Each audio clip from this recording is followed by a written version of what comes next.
Hello, flower friends. I'm Hi. Margot Shaw. This is Alex Hitz. I'm the editor-in-chief of the magazine, and Alex is a great flower friend and host extraordinaire. He has been dubbed by the Wall Street Journal the best host in the world.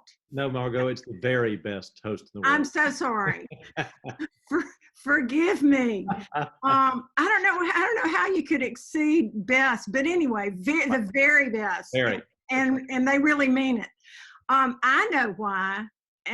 Flower has been the beneficiary of several of Alex's set and tips and his magic in entertaining and chefing and decorating the home for a party. But we wanted to hear from him today, not only because he's been in my new book, Living Floral, but because, yay, but because he has a new book out called The Art of the Host. Can you launch right in, since we're on the road digitally, and we don't know who's going to be watching this or how much they know about you?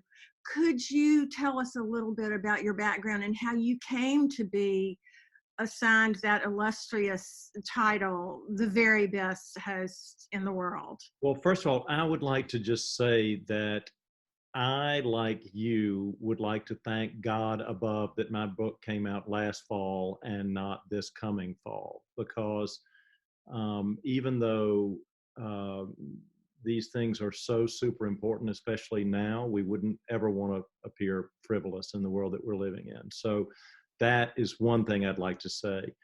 Um, and I think we should just thank each other and thank everybody for being here to look at this.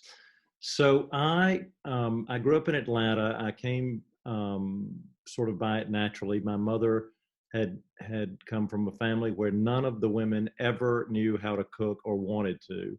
She'd gone to educate. She'd gone to get I educated in love Europe. him. Yeah, she'd gone to get educated in Europe, and she fell in love with food, and she brought those wonderful French traditions and standards and sort of impeccable taste back to our kitchen in Atlanta where I grew up. And everything was about entertaining and having people in for lunch and for dinner. My stepfather was a symphony conductor, Mm-hmm. and the artists that would come and perform with the Atlanta Symphony would be Black, or they would be Jewish, and they couldn't go for lunch and for dinner at the restaurants and the country clubs. So we had them for lunch and dinner at home, and my mother became a noted hostess because of it. Isn't that a silver lining to an otherwise kind of dark cloud? I love that. I never knew the dark cloud part of it until I started actually, considering the times and how it happened and things like that. But that was because it was the new normal for us in those days, and that's the way it was.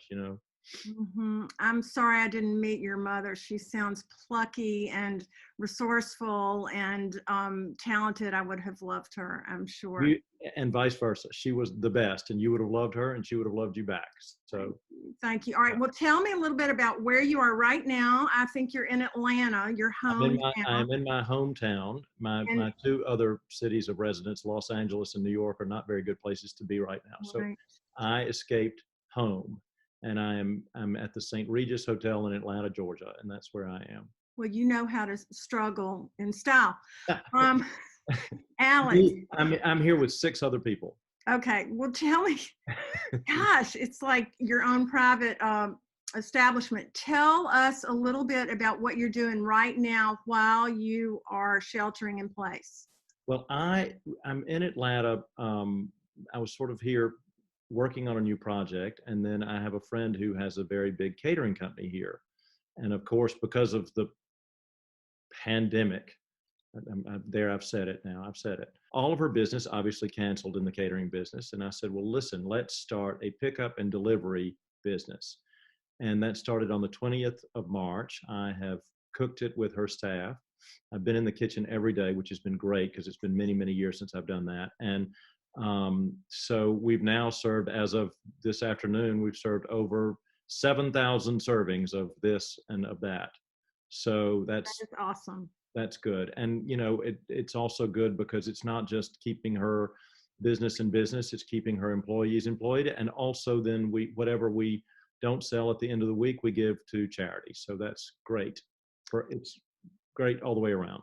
And so you're getting to kind of hone your cooking chops, and that's always good. Would you deliver to Birmingham? I'm honing the chops. Yes. Honing the chops. Yeah. Would you deliver to Birmingham? Yes. Which is where I am, in case you're wondering. I know where you are. I know exactly where you are, and you're in your beautiful house, which is lovely. And is that your mother over your left shoulder? It is. It's an angel on my shoulder. It's great. Oh, thank you. That was not by design, but I love how that worked out. So would you tell us a little bit about right now, while we're at home, what we can do to live more graciously, to set a pretty table just for us, just for our family, or just our partner, or, just a small number of people, and something easy? Well, let me just start by saying that now more than ever, the rituals, the traditions, the way that we spend these hours is really, really, really important. You said something to me that troubled me a little bit ago, and I don't want to take you to task on it, but I'm going to take you to task on it a little bit. You said you hadn't put on makeup in 33 days. Now, you don't need any makeup, but that as a gesture is something we cannot do. We have to keep up. People don't get dressed. I have a friend who has been in her nightgown for 35 days, and I had to have tough love with her. I said, get dressed, start doing something. Don't just lie around in the bed. But yeah, I think the temptation is to either really slack off or really get super busy and make this into a competition of how much can I learn? How many puzzles can I do? How much, so it's about the balance. And I think I've achieved it. I started to cook again a little bit. Cooking? Tell me this, what are you cooking? Oh, nothing you would be interested in. I have not really. I honestly, these are things that I prompt from Magic Cookbook, Junior League of Birmingham, 1983. Sounds like exactly what I would be interested in. Well, all butter all the time. Yes. I'm not trying Perfect. to be, yeah. But that's where it needs to be. That's where it needs to be. It's not a science fair. It's feeding your people you love. It's hearty food. And there's no point in trying not to be indulgent at this point. Just go ahead and be indulgent. I love that. Thank you for that permission. Okay, let's go back to cooking, because I don't want, that's why people are here, is to hear from you and how you are going to help us all to live with those rituals and traditions in an easy, simple fashion right now. So pick a recipe. Roast a perfect chicken. Learn how to roast a perfect chicken. This is what separates the wheat from the chaff in the food world. And if you can do that, and you can do it if you read this book of mine, then go and roast that chicken. Do it. Roast that chicken. Continue with suggestions about simple recipes. Okay, let's see. Simple recipes. They're wonderful. There's a wonderful fruit crumble in that same chapter that has. What chapter is that? That is, I think it's called. The chapter is called "A Simple Sunday Supper to Impress Even Your In-Laws." Oh. Who will not be coming? So we'll just impress ourselves. Right. That's. Right. Let's talk about your book a little bit more, because some people watching may not have your book yet. And I know it would be shocking to me. Wow. I know. Just tell me a little bit about the book. And I know there's some stories in there, which I am all about. I don't just want pretty pictures and recipes. I want the backstory. I want not the dirt, but I want the texture of the people involved. Well, for me, that's what it's all about. It's not just, food is never a specimen. It cannot be that. It is about the experience. It's about being together at a table. It's about what happened, who was there, all that. So just like my first book, this book is very autobiographical. And, I share the secrets of what I think are the very best hosts and hostesses in the world.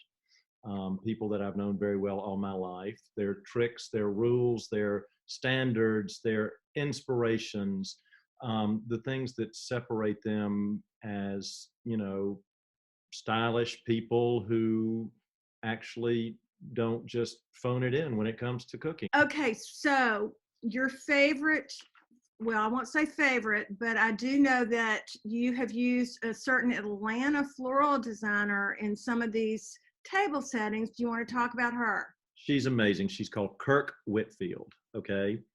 And she did all the flowers for this current book. I took her with me. I did a dinner at Versailles last June. I remember. Don't rub And, it in. and I took her with me as an assistant of mine so that she could see the absolute best florist in the world, Moutier from Paris, and how they operated and what they did. So she started with a hell of a lot of ability, and then she's gotten a lot of world exposure in the floral department too. You tipped her over the top, didn't you, with that trip? That was fun. What a wonderful mentor. So I looked her up and she is outstanding. And of course, I love everything she's done in the book, which reminds me. Oh, wow. Look at that. What a beautiful book, Margot. Thank you Wait, so is that much. back? Wait a minute. Can you read it? It says The Art of the Host, Recipes and Rules for Flawless Entertaining. Okay. All right. Give us one rule that you never break. Never wait on anyone.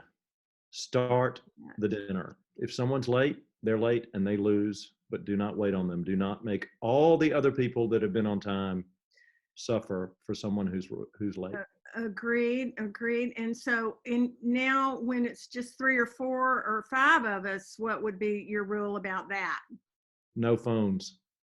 No phones. Okay. I do want to just recommend to everyone that you would go to flowermag.com and order Alex's new book, The Art of the Host by Rosoli. And if you must, you can also find Living Floral, which is my new book, as well. And both of these books have great tips about living graciously, even now, especially now, as Alex says, let's embrace those rituals and continue to live graciously out of our pajamas with makeup on, cooking, doing flowers, and using your Francis I silver, right, Alex? Absolutely. Every day. With your antique Amore china. Every day. Every day. That's the message now, because we don't know what's coming down the pike. So we have to make every day a special occasion. I agree and amen. And thanks so much for the time, and talk later. Thank you so much. Bye, everybody. Bye. Thank you. Bye. Bye-bye.